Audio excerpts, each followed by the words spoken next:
Hi అండి, శ్రీనివాసం నుంచి నేను పార్థని. కదులుతున్నదేంటో తెలుసా?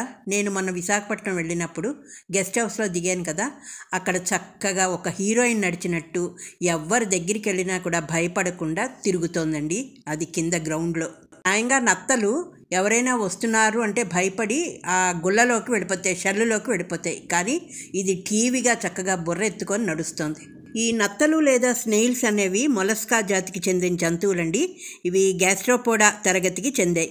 ఇవి భూమిపై, నీటిలో మరియు సముద్రంలో కూడా నివసిస్తాయి.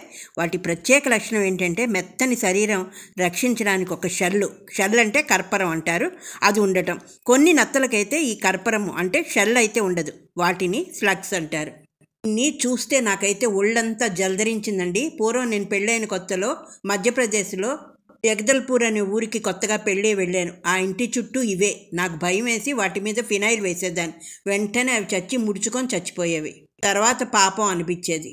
వాటిని చూస్తే నాకు అంతా ఏంటోలా అనిపిస్తుంది, ఒళ్ళంతా జలధరించి. నత్తలు శాకాహారులండి, మొక్కలనే తింటాయి. అయితే కొన్ని నత్తలు మాంసాహారం కూడా, సర్వభక్షకులుగా ఉంటాయట. ఇవి ఇతర చిన్న జంతువులను లేదా కుళ్ళిన పదార్థాలని తింటాయి. కొన్ని నత్తలు ఊపిరితిత్తులతో శ్వాస తీసుకుంటాయి, మరికొన్ని మొప్పలు ఉంటాయట, ఆ మొప్పలతో తీసుకుంటాయి. ఫిష్కు ఉంటాయి కదా, అలాగా. దీని షెల్లు ఒక గూడు ఆకారంలో ఉంటుందండి. ఇది వాటి శరీరాన్ని ప్రమాదం నుంచి రక్షించుకుంటుంది. ప్రమాదం కలిగినప్పుడు నత్తలన్నవి తమ మృదువైన శరీరాన్ని లోపలికి లాగేసుకుంటాయి. ఈ నత్తలు చాలా నెమ్మదిగా కదులుతాయి, అందరికీ తెలిసిందే. అందుకే నత్త నడక అంటారు కదా. దీని కారణం వాటి కదలికలకు ఉపయోగించే కండరాలు చాలా బలహీనంగా ఉండటం. అవి తమ శరీరం కింద శ్లేషాన్ని అంటే మ్యూకస్ను ఉత్పత్తి చేస్తూ ముందుకు కదులుతుంది. నత్తల వల్ల ఉపయోగాలు ఉన్నాయి, నష్టాలు ఉన్నాయి. నత్తలు మొక్కలను ఎక్కువగా తింటాయి కాబట్టి అవి తోటలకు హాని కలిగించవచ్చు అని చెప్తారు. ఈ నత్తలు ఎడారుల నుండి లోతైన సముద్రాల వరకు వివిధ వాతావరణంలో జీవిస్తాయి. చాలా నత్తలు భూమి మీద, మరికొన్ని మంచినీటిలో, ఇంకొన్ని సముద్రంలో నివసిస్తాయి. అందుకే మనం బీచ్లకు వెళ్ళినప్పుడు గుల్లలు కనిపిస్తాయి, నత్తగుల్లలు కదా. మన తెలుగు రాష్ట్రాల్లో ఈ నత్తగుల్లల్ని ఆహారంగా తీసుకుంటారట. ఈ విషయం ఎంతమందికి తెలుసో కామెంట్ రూపంలో తెలియచేయండి. అవి తినడం వాళ్ళకి చాలా ఇష్టంట, పండగ చేసుకుంటారట. నత్తలు తినేందుకు కొంతమంది మాత్రమే ఇష్టపడతారట. మరి ఎందుకో ఆ విశేషం ఏంటో.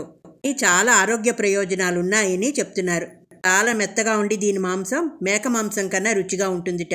తినడం వల్ల పిల్లలకి కొన్ని రకాల వ్యాధులు రావు అని చెప్తున్నారు. నత్తల కూరల వల్ల ఆస్తమా, బ్రాంకైటిస్, అలసట వంటి దీర్ఘకాలిక వ్యాధుల నుండి కూడా ఉపశమనం ఉంటుందిట. రేటు కూడా చాలా తక్కువ, కిలో 100 నుంచి 200 ఉంటుంది. అందుకే భోజన ప్రియులు వీటిని తీసుకొని తింటారు అని చెప్తున్నారు. ఎక్కువ ఆంధ్ర, తెలంగాణ రాష్ట్రాల్లో తింటారట. వర్షాల తర్వాతే నత్తలు ఎక్కువగా కనిపిస్తాయి. టైల్స్ వంటి సమస్యలతో ఇబ్బంది పడేవారు కూడా నత్తలు తినడం ఎంతో మంచిదని పోషకాహార నిపుణులు చెప్తున్నారు. అలాగే ఆస్తమాతో ఇబ్బంది పడేవారికి ఇది చాలా మంచి మెడిసిన్ అంటున్నారు.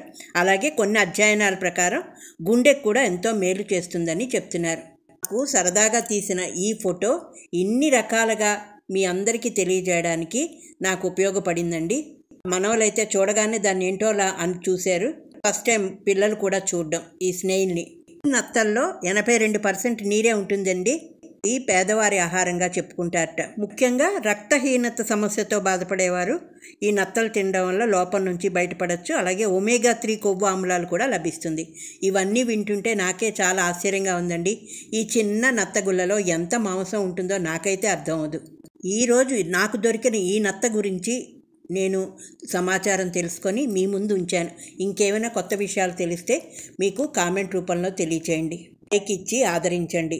మరొక కొత్త అంశంతో మీ పార్థ ఉంటానండి.